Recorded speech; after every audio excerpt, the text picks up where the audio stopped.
Filling in the gap between episodes 4, A New Hope, and 5, The Empire Strikes Back, we are here discussing Marvel Comics' Star Wars Lando, issue number 4. Chanath Cha, a mysterious bounty hunter hired by Palpatine, has managed to catch up with a stolen ship. With some help from the droid O-66, Chanath enters the ship through a rare access hatch. There is obviously some level of secrecy here, as the droid is very adamant not to tell Chanath any more than he needs to know to complete his mission. Lando and Corran have stumbled across what must be the most valuable item on the ship, an ancient Sith artifact. Lando is getting excited, as Corran told him with the right buyer he could get enough credits to purchase 1 or 2 moons. They aren't paying much attention to Alexan, who is seen fixated on this artifact. A glow from the item engulfs Alexan briefly. He reaches for a nearby lightsaber and slices off the arm of his twin Paval.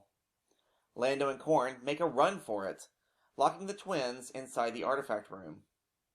Lando is focused on getting back into the room so they can get back at the goods, but Corran is convinced that the Sith artifact has some hand in changing them, and heads to the nearest escape pod.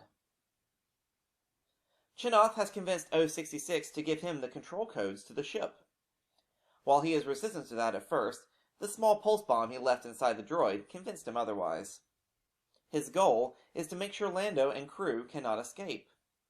It seems Lando and Corran will not be taking the escape pods after all. For the first time in the series, Alexan and Paval actually speak to each other. Paval is wondering what has happened to Alexan. This was supposed to be their final job, earning them enough money to create a clone, which would be their child. Alexan seems overcome with darkness and wants nothing more than to rile up Paval. Corran wants to make his way to the bridge and hopes to turn back on the escape pods. They are not yet aware of Chanath and simply think the escape pod deactivation is a ship malfunction. Lando, however, is wary of the threat and gets the feeling that they are not alone. Corran and Lando eventually both find themselves staring down the blasters of Chanath. Once Chanath realizes who he is after, he lowers his weapon and takes off his helmet.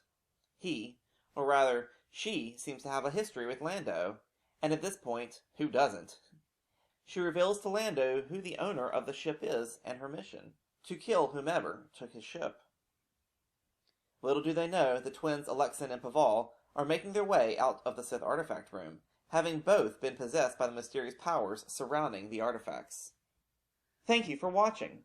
Please subscribe to keep up with all the insight and analysis found here at Star Wars: The Canon Explained. You can also follow us on Twitter or visit us on Facebook. Till next time, may the Force be with you.